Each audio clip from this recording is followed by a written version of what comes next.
Yo, What's good, brother? yo, man, chilling in the crib, relaxing. That's it. That's it. There was some more people to jump on this joint. You good? People gonna view it and everything like that when we all done. I save it up. You feel me? All right, Yes, sir. But what's up, man? What you been up to today? man, chilling, just unpacking this crib, man. I never knew I had so many freaking boxes, man. And like for putting shoes away or setting up my desk, mounting this TV on the wall, just Bob the Builder in the crib today, man. That's it. That's it. Yeah, man. We gonna get started, man. You feel me? We gonna welcome June to the blog spot, man. We got a lot of fans on here from different places and stuff like that, brother. So when I upload and things like that, we're gonna get some new viewers for you, brother. But I want to start with, man, like, where you from? Just let the viewers know. I already know I'm New York City based, so Westchester, New York. Okay. Born and raised. I finished. Well, it's kind of sad when you say it out loud. I went to 3 different high schools. Okay. So I went to 2 in New York, and I finished out here in Palm Beach. Okay. Graduated from Wellington High School. Yeah. So people don't know we went to the same high school, man. Man, you went to bad high schools too, though. I remember you went to Wellington. Ain't you a Bronco though? Didn't you finish it? And what high school you finished at? Not Lakes. It's Central. Central, yeah. That's my boy Gift right here. It was good, man. Central, man. I went to Central after Wellington. Everybody know Wellington was the place for football and basketball, but I had to get up out of there, and do what we had to do, man. They wanted me to play basketball, football too, because they when I went for my transfer, the coach talked to my old coach, like, yo, we want you to play. I'm like, nah. I just did track, and I think I still hold the record at track at Wellington. I don't think no one beat it yet for shot put and discus. I'm a big dude. I ain't running nowhere. So it was like shot put and discus. I think I still hold the record. Wow. Because I didn't know nothing about shot put and discus. Like, I just didn't want to play basketball and football, and I'm like, I gotta stay in shape. How about you do shot put and discus? I'm like, what the hell is a shot put and discus? I YouTubed it, and I ended up winning conference my senior year. That's amazing, yo. Conference, I won Panther Relays. Wow. Well, not Panther Relays. What was that, Dwyer? Was that Panther Relays, Dwyer? I believe so. Yeah, I won Panther Relays, and I won conference. I got my ass kicked in section, though. That dude, there's like some 6'7" dude that, I'm like, he can have that. I think he won like 4 years in a row. Like all years of high school he won. So I'm like, I ain't bad for me learning in 3-4 months. You feel me? Not for real.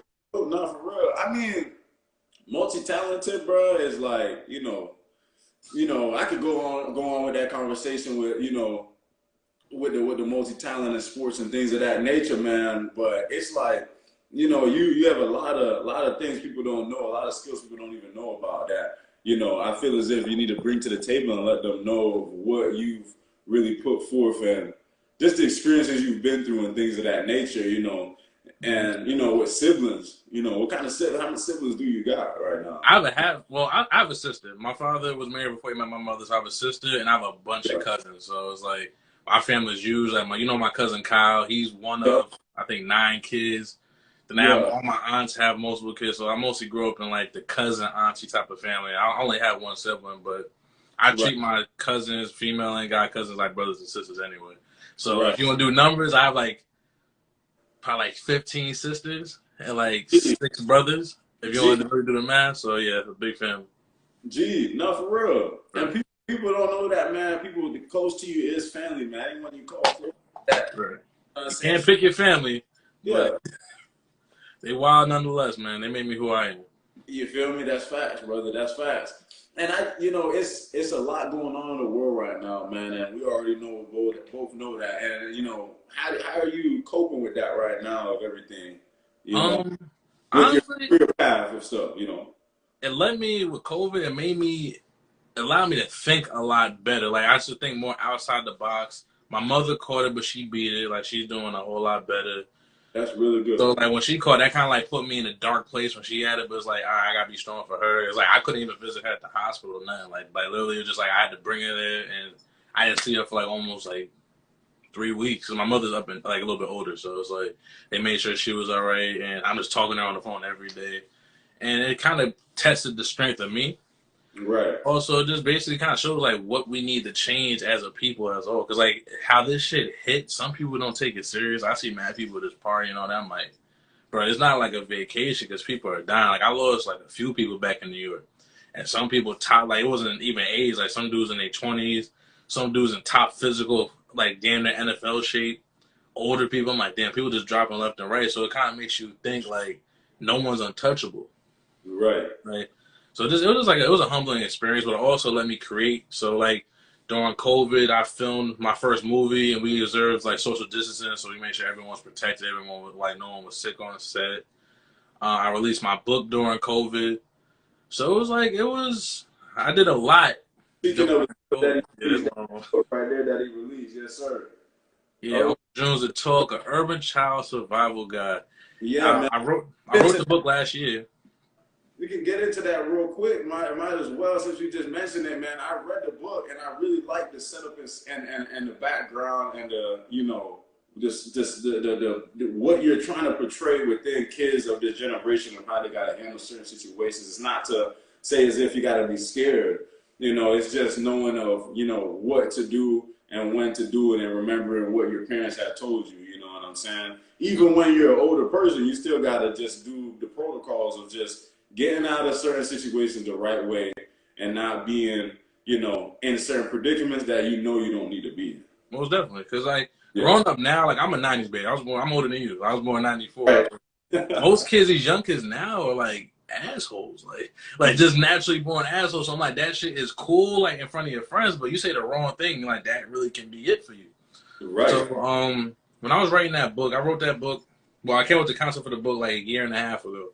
And I would usually go to the park or the waterfront to work on scripts and everything. I was sitting in the park, and I think a cop from the area passed away, so mad cops were wearing their uniforms for the funeral. So a cop walks in, like, is walking through the park, I guess to get to his car or whatever, and mad kids were in the park, and they just ran away. All the black Hispanics just ran out the park while the white kids were just swinging on the swings, running through the sprinklers like on some nonchalant stuff. And then me think, I'm like, it's crazy like that. Kids are scared of the sight of a cop. So it's like if something really bad happens, will they try to do something on their own before they even resort to a cop? And Right. plus, some of my family members are law enforcement. So it's like not all cops are bad, but they are those bad apples. So it's like I wrote the book in a way just as a conversation starter with parents, because like depending on the maturity of your kids, some parents have that conversation about police early or late. Nowadays, that's the needed conversation. When I was young, it was like the birds and the bees. Now it's like you have to have the birds and the bees conversation plus the talk about cops. Because like now, like certain kids, like nowadays, they get pulled over, instinct. You put your hand on the dashboard.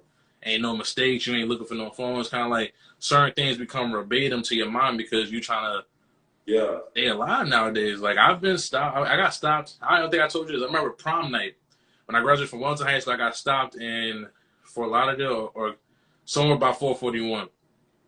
I'm was it 17 years old. Mm-hmm. Had half my tuxedo on because it was too hot. I'm wearing like a tank top and the shoes and pants. And I'm driving a Chrysler 300. Man, the way these boys came out, and the only thing I remember was like, oh shit, like it's my mother's car at the time. So I'm like, all right, what am I gonna do? The only thing I remember is call my mother.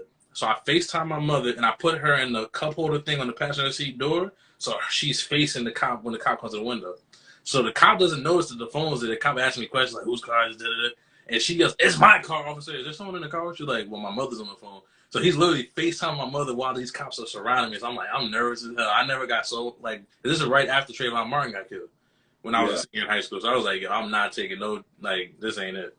Yeah. And like that's just sad how that's our reality now. But so I was like, not most kids nowadays are not driving. Well, in Florida, you can drive young. In New York, you kind of start driving a little bit later. But it was just an idea of how to get a kid through a tough time if it's not expected. So most kids, I was walking to school when I was younger. So it's kind of like if your kid is walking to school and something happens and they have an altercation with cops, it's like they're prepared for the questions that they're going to be asked. Yeah. And like questions that will happen. Like sometimes being a smart ass is cool. Like I always been good with talking, so I never really had a problem. Because I've talked myself about a bunch of shit over the years. But not every kid has that. So if you know what to say, like keep your hands, like one of the person in the book is like keep your hands free, keep your mind clear, answer questions yes sir, no ma'am, and like all the other like it kind of de-escalate the situation. If you come off hostile, but some people like to hold their hand on it. You start doing this, that's when the gun gets unbuckled. Like just off rip. Like certain things people do is kind of like know who you're talking to. So it's just a way for parents to have that conversation with their kids. And it's also a book for parents because, like, you might have to talk to your kid in a different type of way. And it's a kind of a way to make it interesting for a kid to understand because the book is like a Dr. Seuss book. It all rhymes, has dope pictures, and it kind of like kids like repetitiveness. So I kind of made it like a rap feel so you can like enjoy it. Right. That's what I noticed too. I noticed you did it in a way of like a scheme of a rhyme scheme, like made it real like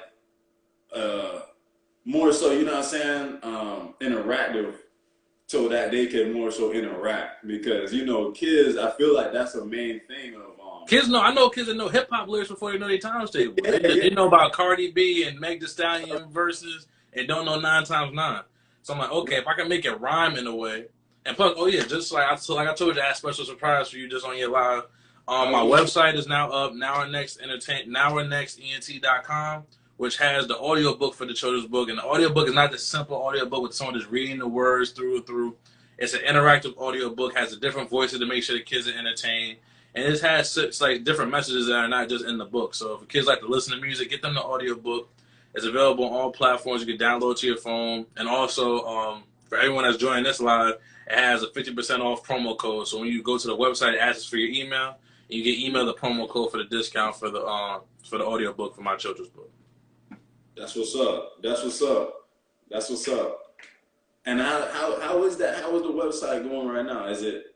I just launched it. I told you that was gonna be a surprise. I just launched it this evening. Yeah. Like right now, it has a direct link to purchase my book on Amazon for right now. I'm talking with publishing companies now that's thinking about taking Uncle June further because I have a whole series written. I'm talking with some publishing companies, but right now the website has a direct link to purchase the book, and also it's an exclusive. I decided not to give Amazon the audiobook, so I'm having it exclusively on my site. So there's nowhere else you can get it but through my website. And also you see some of the musicians that are a part of my company as well because, oh yeah, another exclusive. I have Now or Next has their own music division. So I have a bunch of New York artists on my roster. And I came up with the idea of having Now or Next South. So all the musicians from singers to rappers, I'm going to make my whole Southern crew and they're going to go against my New York crew. So basically, with that being said, there's going to be prizes between the artists. So I'm going to because the music from New York is way different from down here. But music is music nonetheless. So we're going to see who can bring it the best. Can New York bring it as tough as Florida? And can Florida bring it just as tough as New York brings it? Because New York is born strong, man. So that's what we're doing. Something with that little competition I talked about, too. It's like I like Southern music and I like New York music. Everything is different. I think Southern got the beats and New York got the bars. So it's like we're gonna see. Yeah. We're gonna see what down south can do. So like artists from Florida, I'm doing all southern states. But I'm gonna keep it to where home is. So I'm gonna do like Atlanta and Florida versus my New York crew. So my New York crew has some people from Brooklyn, Bronx, Westchester, Harlem, Queens. Got the boroughs against the country folks. So I'm gonna see what's going see what the team's gonna do. I have some singers like on my roster right now. I got Denasia Manaya. I got Knuckles, I got Johnny Price, I got Jovan, I got Beast Mode, and like on my website, you'll see some of the artists we have on the website, and those artists are featured on the soundtrack for my new movie coming out fall 2020. So make sure, Kamara's definitely gonna get the link from when the trailers drop. But yeah, fall 2020, my film Homegoing will be coming out as well. So I'm doing a whole lot of things. Yes, sir. I feel like it's an infomercial.